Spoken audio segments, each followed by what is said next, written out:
Bueno, vamos a esperar a que se grabe. Vamos a hacer, como siempre, dos tramos. No, todavía no está. Ahí está grabando. Bueno, estamos entonces en esta clase 10. Bueno, partimos de lo que voy a denominar una brecha estratégica y operativa, ¿no? ¿En qué consiste esto, dicho de esa manera tan sofisticada y tan piripipi? Disculpe, no me salía ninguna palabra. Estoy desconcentrado, después de los penales estoy desconcentrado, discúlpenme. Entonces, existe o puede estimarse una brecha, no hablemos de grieta porque, bueno, ya está un poco gastado el término, sino un hiato, una brecha entre dos cuestiones. Por un lado, el carácter complejo, multidimensional, interrelacionado de los problemas que afectan las condiciones de vida de la población y sus causas. A lo cual se agrega, en este lado de la brecha, el carácter integrado de estos problemas desde la perspectiva de los afectados por los mismos. O sea, por un lado tenemos problemas cada vez más complejos, multidimensionales, interrelacionados, donde las causas están interrelacionadas y son interdependientes con causas de otros factores.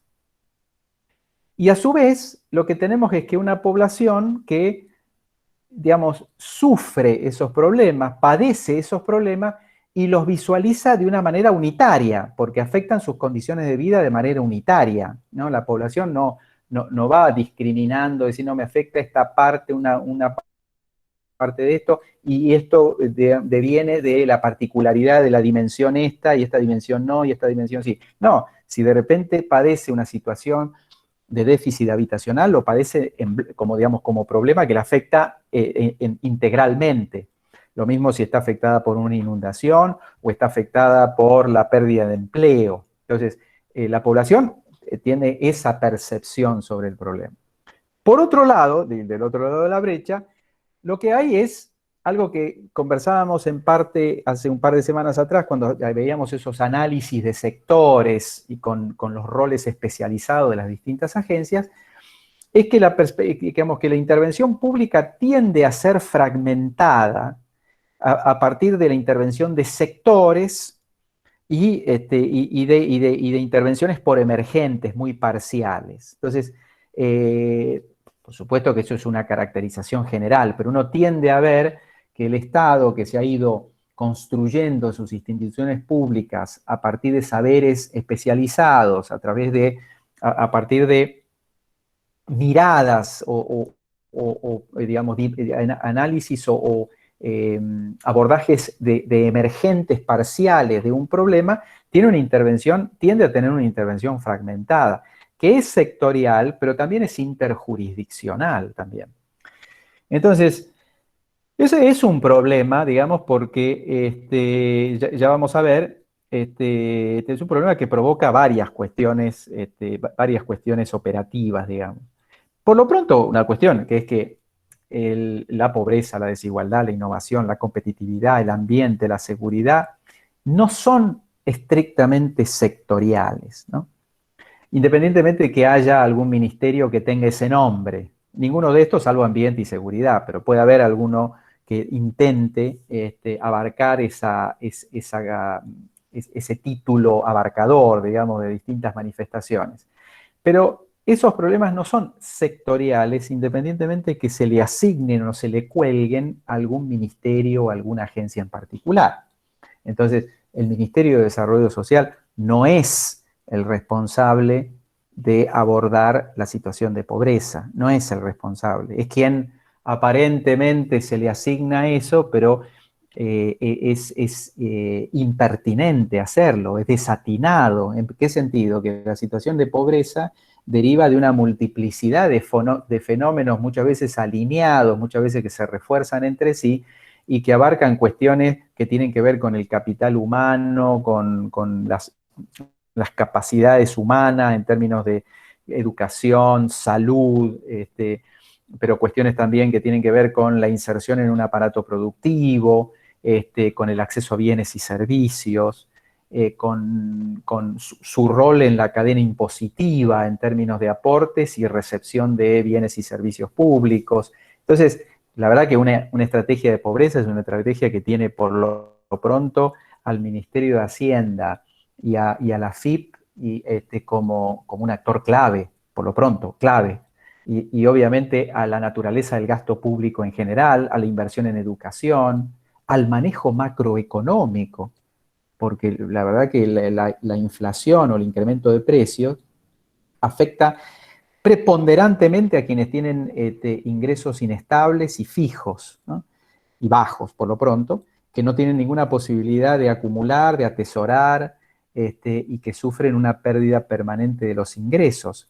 Y algo tiene que ver con la política macroeconómica, es decir, la política macroeconómica es esencialmente una política contra o a favor de la producción de pobres, o sea, no es estrictamente entonces el Ministerio de Desarrollo Social y sus acotados instrumentos comparado con esto que hemos estado hablando de la política macroeconómica y la política de recaudación impositiva y gasto público, por lo pronto.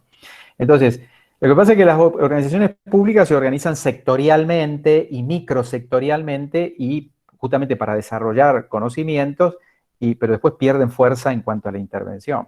¿Por qué es un problema esto? Porque no hay una visión integral del problema y de sus causas. Falta coherencia en la intervención pública, hay inefectividad, ineficiencia, las coberturas son incompletas. Quien no mira el escenario completo de una problemática y sus distintos factores intervinientes, seguramente se deja a una buena parte de la población sin atender. Eso es mucho más importante que lo que a veces aparece en los medios, que es la superposición de acciones, cuando una persona, una familia va y recorre distintas oficinas públicas tratando de obtener algún rédito con algún subsidio, alguna cosa por el estilo, y como efectivamente no hay después una base de datos única de bienes y servicios públicos, claro, efectivamente pueden obtener de distintas fuentes. El tema es que cada vez eso se ha disminuido mucho y la verdad que es irrelevante comparado con las coberturas incompletas que hay de grandes contingentes de población que no están recibiendo bienes y servicios. Básicamente también por una falta de acción conjunta de los que operan en un terreno. Generalmente, ¿cuáles han sido las respuestas conceptuales y después operativas con respecto a esto? Hay varios conceptos que están girando y que si bien bueno, aluden a una misma cuestión, tienen sus especificidades. Por lo pronto hay un concepto que se usa poco, pero que debería usarse más, y que es el concepto de cooperación o colaboración.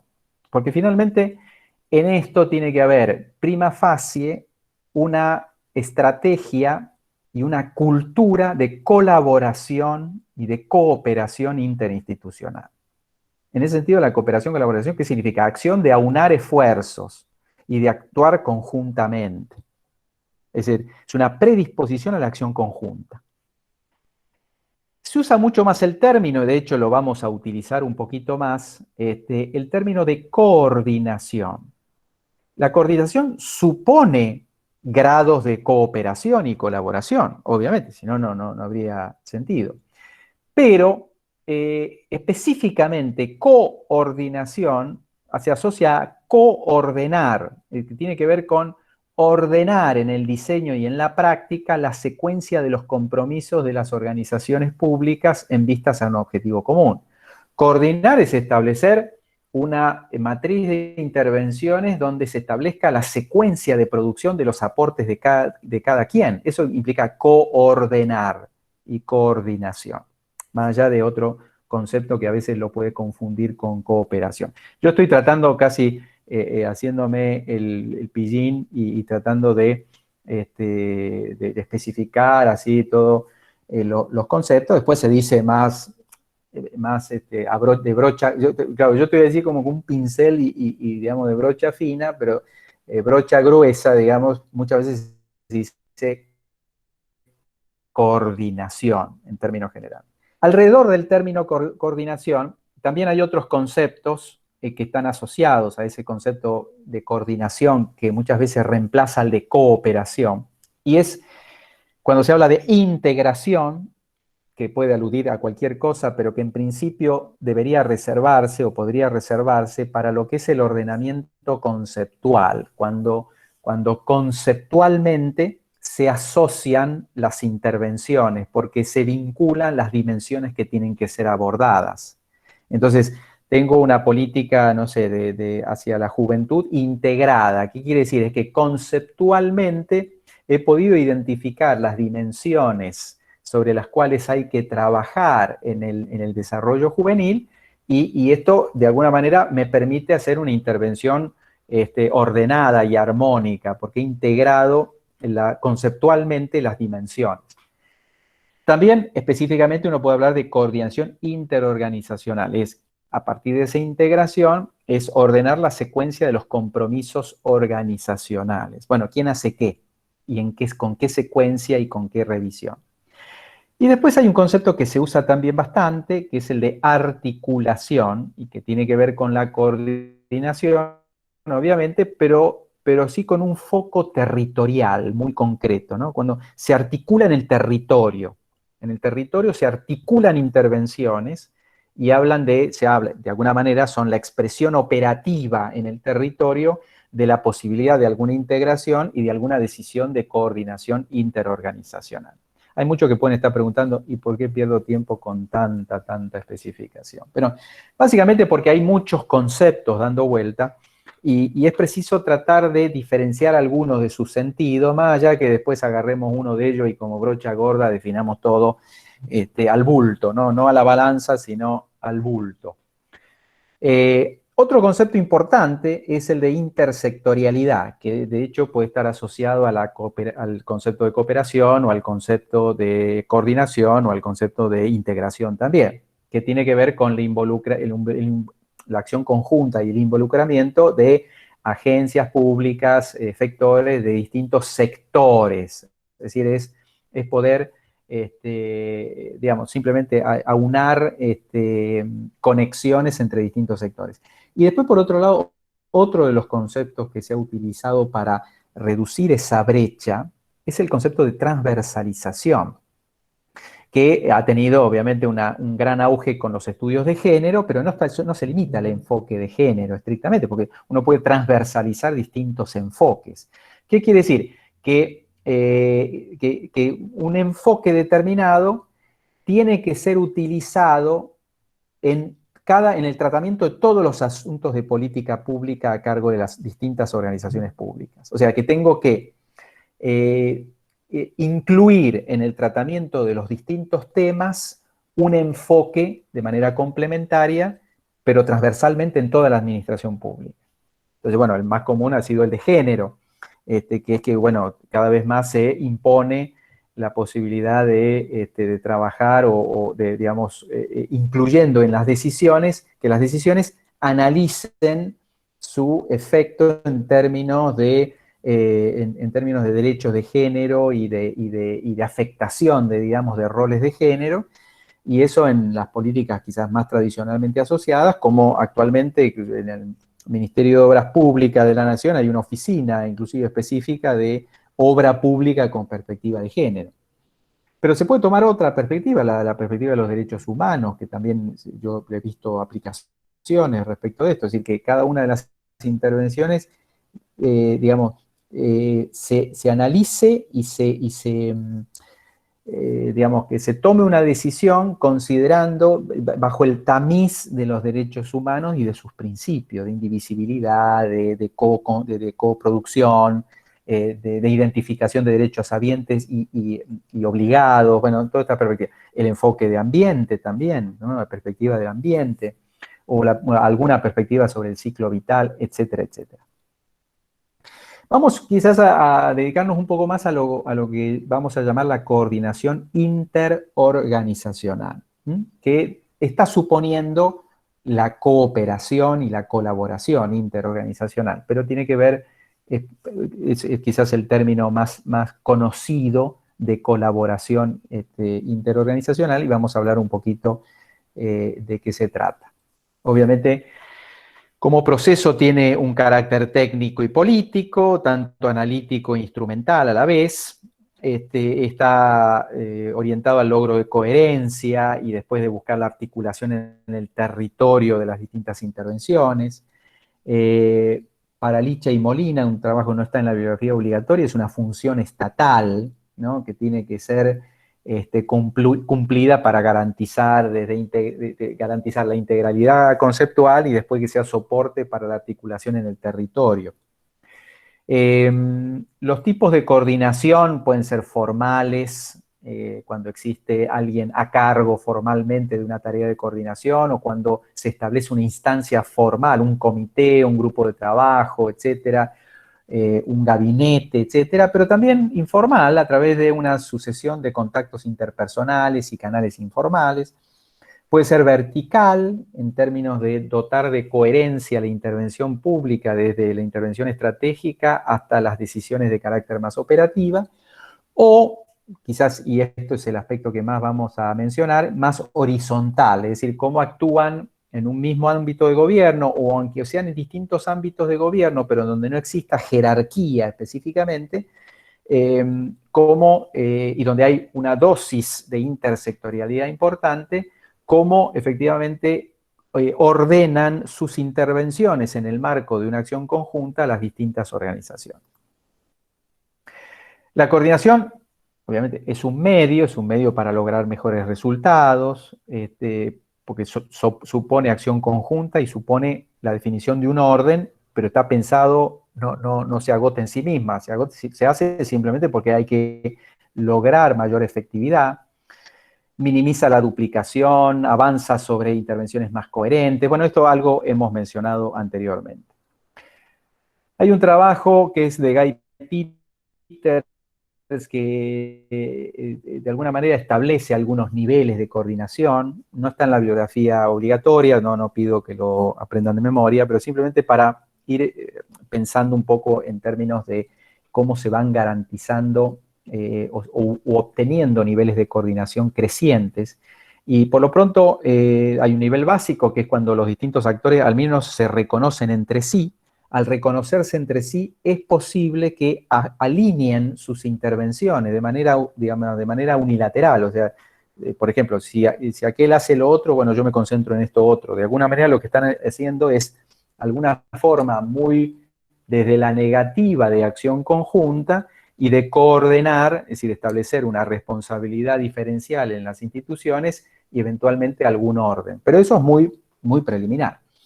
Después hay niveles en donde se establecen negociaciones específicas sobre determinados servicios o una concertación más amplia, digamos, que abarca más servicios y más puntos que pueden ser conflictivos y se definen, digamos, mecanismos de concertación o de arbitraje. Y después cuando distintas unidades programan o establecen prioridades estratégicas, alinean, digamos, sus intervenciones estratégicamente y de esa manera después ordenan sus operaciones y en el territorio, digamos. Entonces, hay distintos niveles, se puede explicitar un poquito más, desde luego, pero que tiene que ver que hasta a veces en un nivel básico hay ya un primer nivel muy preliminar, al menos de reconocimiento de la acción de otros, y por lo tanto de la posibilidad de ajustar el propio comportamiento. En general a la coordinación vertical se le llama coherencia, es decir, la coherencia en el gobierno es cuando está alineado, ¿no?, los objetivos estratégicos con los planes después sectoriales, con la definición del presupuesto y con la programación y el monitoreo de la intervención. Es decir, integralmente se establece cierta coherencia vertical en términos de lo estratégico y lo operativo. La coordinación propiamente tal es principalmente horizontal o involucra actores que no están jerárquicamente relacionados entre sí. En la coordinación hay restricciones, ¿no? Dijimos que es un proceso, digamos, que es una práctica organizacional, como cualquier práctica que involucra a seres humanos y en particular seres humanos en el marco de organizaciones públicas que tienen una dimensión política, aparte de una dimensión técnica o sociotécnica, hay efectivamente restricciones que son de distintos planos. Algunas restricciones son quizás más conocidas, que es decir, bueno, por un lado, esto que aparece segundo, por ejemplo, conflictos o diferencias políticas o personales. Entonces uno alude, bueno, no coordinan estas dos agencias porque, no sé, hay conflictos desde políticos internos, de una coalición de gobierno, o porque, no sé, dos funcionarios se llevan a las patadas, tienen una historia de llevarse a las patadas, y entonces no establecen la posibilidad de la acción conjunta y después del ordenamiento de sus intervenciones. Bueno, eso existe, ¿no? ¿Quién puede negar eso? Pero por otro lado, también hay cuestiones, independientemente de ese conflicto preexistente, estas cuestiones diría, de lo primero que está puesto acá, que es de la autorreferencia política y organizacional, es decir, la falta de visión de conjunto. El llegar a la función pública y comprometerse estrictamente con un mandato organizacional específico. Y asociado a esto está el tema de que también existe en otros lados del mundo, que la persona que accede al cargo público sigue aspirando a una carrera política en muchos casos y que por lo tanto necesita sacarle el jugo a lo que le ofrece esa organización, ¿no? Los recursos de esa organización, sus atribuciones, y es lo que puede controlar a través de su firma, de su mandato, ¿no? Entonces, cualquier involucramiento con un emprendimiento más amplio supera, digamos, la posibilidad de gobierno, de gobernabilidad de esta persona y por lo tanto desincentiva la posibilidad de poder intervenir en algo más amplio, salvo que obviamente hay una directiva superior y que sea sin escapatoria, pero aún así el margen de colaboración de los funcionarios, funcionarias públicas es importante, ¿no? Y entonces, esta falta de visión de conjunto, del rol que cumple una organización dentro de una provisión de un servicio más amplio, le hace perder esta perspectiva de colaboración. Entonces, es un factor muy importante y ahí mucho tiene que ver la calidad del funcionariado público y su capacidad de ver mucho más allá del mandato puntual de una organización.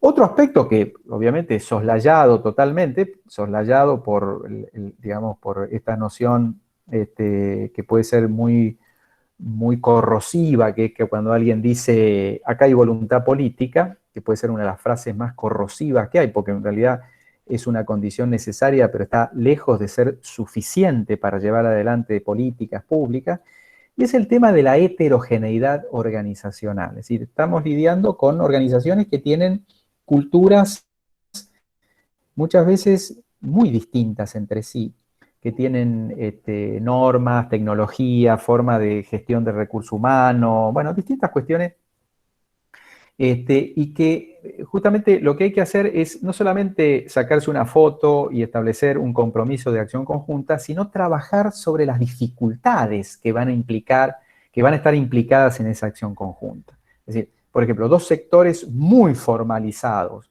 como es el de salud y educación, necesitan trabajar cuestiones operativas muy concretas. Los horarios, las condiciones de trabajo, porque pueden ser muy diferentes en un lugar o en otro, ¿no? En sus propias culturas. Entonces esa heterogeneidad afecta después la posibilidad de la acción conjunta a nivel operativo, ¿no?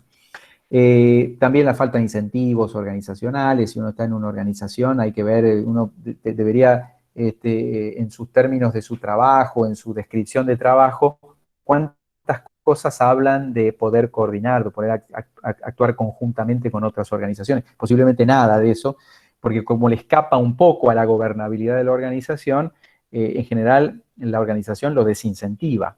Bueno, después hay distintas cuestiones, el problema del liderazgo, que puede estar presente en el primer punto, el tema de la ausencia de instancias formales. Muchas veces cuando se instaura una instancia formal de coordinación, hay que cumplir con ella y de alguna manera esto como que esta frase que dice, bueno, el apetito viene comiendo, bueno, la coordinación viene coordinando. Entonces, si yo estoy obligado a sentarme con alguien todas las semanas porque se tiene que reunir el comité de seguimiento, es muy posible que de vernos toda la semana salga algo. Lo que estoy diciendo parece muy ramplón y de Doña Rosa, pero es así, en la práctica pública muchas veces la coordinación viene coordinando. Hubo tecnologías de acción conjunta, protocolos, etcétera. Recuerden que llevar adelante una operación conjunta en el territorio requiere acordar protocolos de trabajo conjunto donde se definan los aportes de las distintas organizaciones. Entonces, todo esto lo menciono porque para no caer tampoco en la crítica fácil, bueno, estos ministerios no coordinan, son unos, etcétera, y todos los calificativos que ustedes quieran ascribirle a eso. Cuando en realidad hay que ir un poco más allá y decir, bueno, también puede haber cuestiones de carácter político, de calidad del liderazgo público, que muchas veces es de muy baja calidad. Pero también después hay que meterse en lo operativo, en lo organizacional, en las pautas de trabajo, en el uso de tecnologías, en compartir tecnologías, en especificar los aportes. Yo puedo decir coordina en el terreno, pero si no sabemos muy bien operativamente cómo hacemos ese trabajo conjunto, y bueno, entonces no vamos a avanzar mucho. ¿Qué planos de coordinación, digamos, son más comunes? Bueno, dijimos el plano horizontal intersectorial. El plano vertical, interjurisdiccional, pero no vertical de la coherencia, sino el interjurisdiccional, nación, provincia, municipio, y el plano también eventualmente de vínculo con actores no estatales si efectivamente el tema lo requiere o establece una instancia de ese tipo de colaboración de esa manera, no siempre es así. Bueno, de la intersectorialidad hemos mencionado la necesidad de identificar a partir de un problema, a partir de un problema digamos, que tiene múltiples dimensiones, tiene múltiples causas y tiene múltiples efectos, y que involucran a distintos saberes dentro del Estado, por lo tanto, distintos sectores, el pensar, en centrarse en el problema y en la resolución del problema, obliga a identificar las distintas facetas que tienen que ser abordadas simultáneamente para resolver ese problema. Hay mucho de bibliografía más reciente que habla sobre la simultaneidad de las respuestas intersectoriales, que eso mejora las condiciones. Por ejemplo, en trabajos de resolución de temas de pobreza, la posibilidad de actuar simultáneamente sobre distintas dimensiones, y eso implica un trabajo intersectorial muy, muy importante. Bueno, entonces, la intersectorialidad obviamente cuestiona la estructura, digamos, muy de silo de la administración pública, y que independientemente de que haya sectores, y siempre va a haber sectores, que no haya estos vasos comunicantes, estos canales transversales, estas estructuras matriciales que están más organizadas por problema que por saber previo, que por sector previo. Y por otro lado, lo que intenta también es algo también difícil de producir, y es lo que tiene que ver con la asignación de recursos, que obviamente tiende a ser sectorial, desde ya, por supuesto.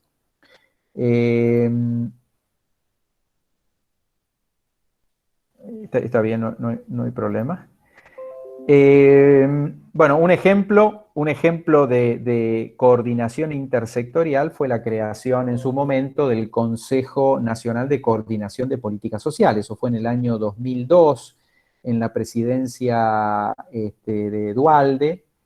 Se creó ese consejo en el medio de la crisis y como una respuesta, primero comunicacional a la población, de que iba a haber un esfuerzo por racionalizar en el sentido de hacer más eficaz y más eficiente la intervención, en particular en los ámbitos sociales. Ya se venía discutiendo en toda la década de los años 90 y principio del 2000 la cantidad de programas sociales que había, pequeños programas sociales, bueno, había listados de, no sé, 100 programas. Uno decía, bueno, pero ¿qué hacen, no? Cuando la pobreza está ahí, ¿qué hacen esos 100 programas? Bueno, resulta que no eran tantos como eso y que en algunos casos eran algunas cosas muy menores que se integraban en estrategias, pero igual había mucha intervención, muy, muy fragmentada.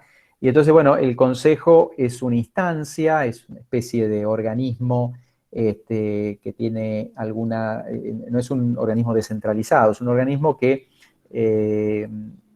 figura en la jefatura de gabinete y tiene una fuerte coordinación del Ministerio de Desarrollo Social, como un organismo desconcentrado que a su vez del cual cuelgan algunas programas específicos, muchos de los cuales tenían financiamiento internacional, como el CIEMPRO, que era el sistema de programación, monitoreo y evaluación de programas sociales, el CINTIS, que era el programa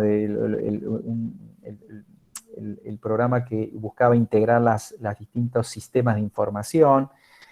Bueno, ha intentado, yo creo que muy modestamente por el momento, buscar armonizar intervenciones, buscar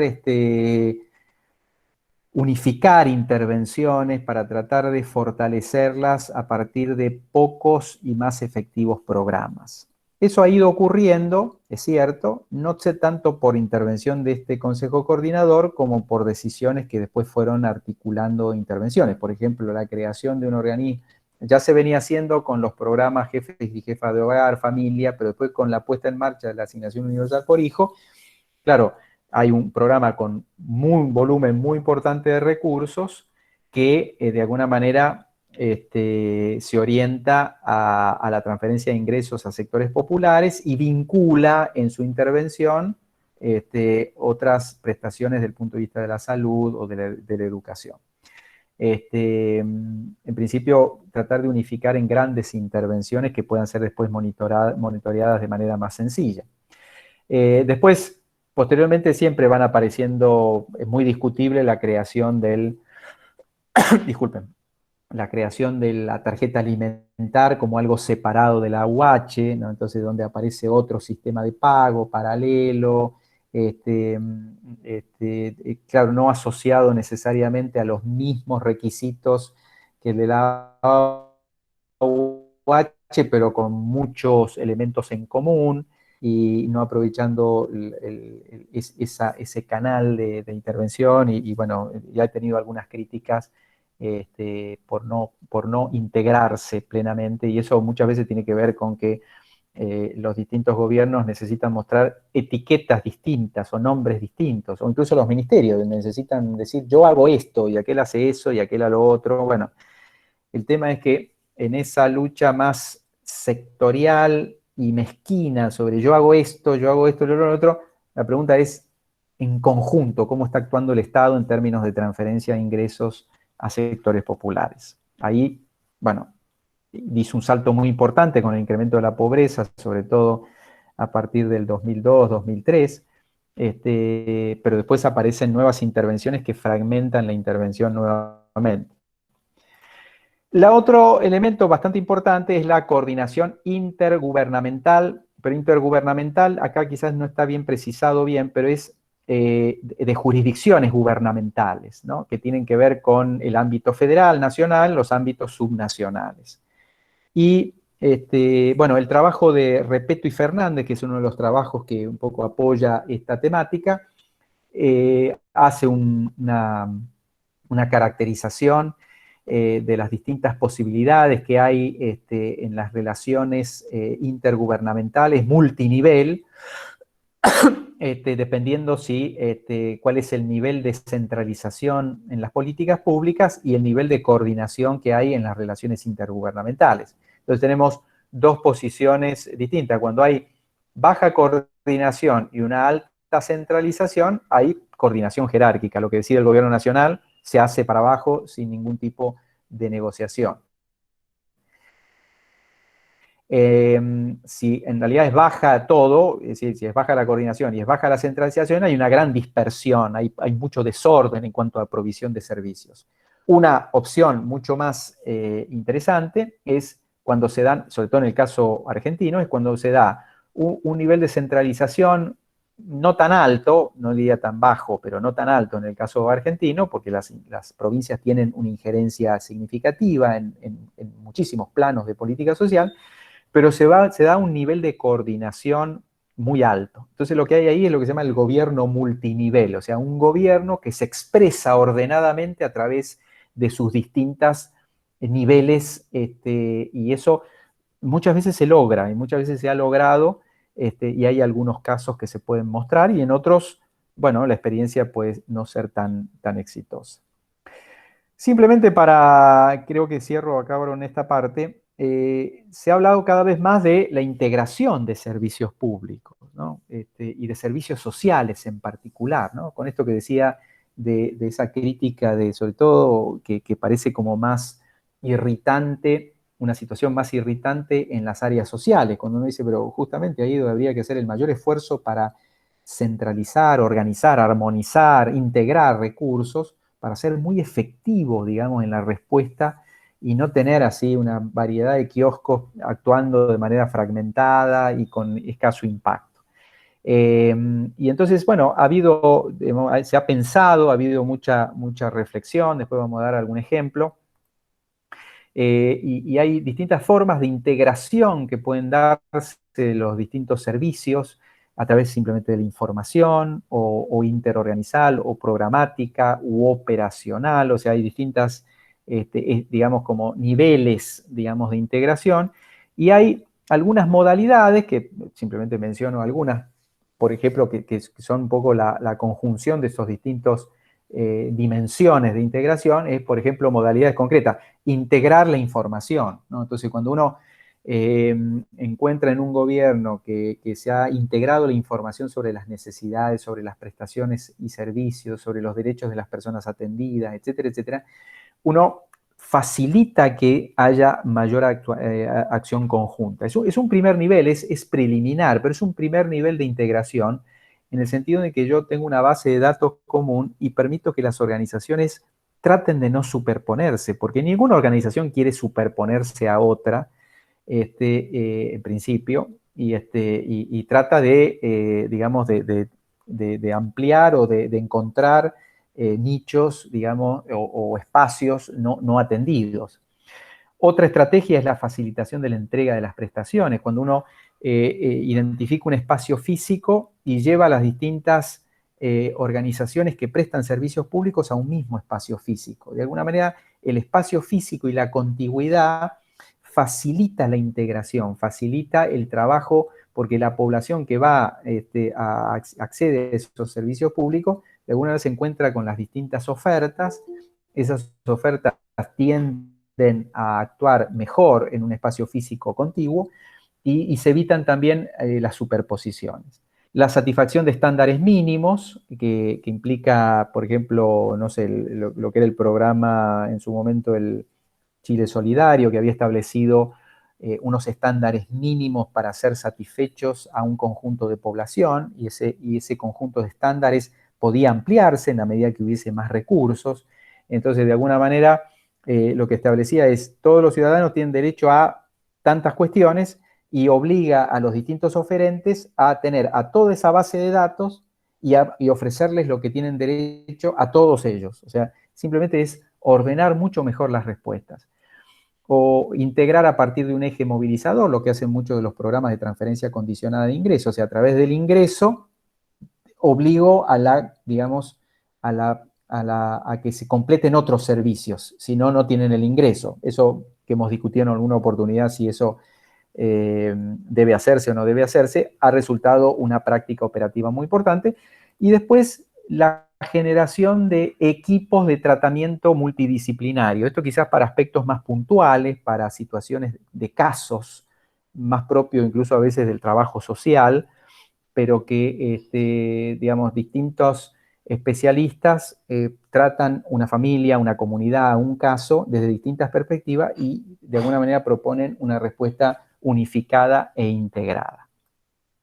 Bien, hacemos ahora un breve corte y para ver que si hay algunas, voy a dejar de